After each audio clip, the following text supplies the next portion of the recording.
Ja som tu s Mirkom Cipárom medzi strašne milými ľuďmi zo Žiliny, ktorí všetci ťa pozdravujú a práve ideme krstiť tvoju nádhernú knižku.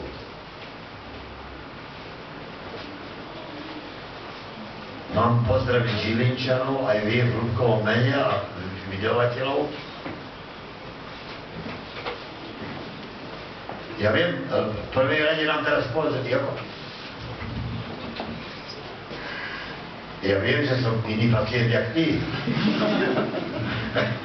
Samozrejme, to dobrý stranu. Lubo, ja sa hneď tu opýtam, jestli to každého zaujíma. Jako je s teplotami? Máš, nemáš, všetko je OK? Dobre ťa liečiť, Juro, áno? No?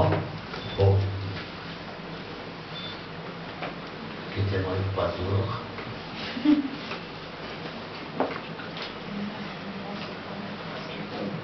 Všetky vyšetrenia sú tak, aby odhalili aj niečo iné.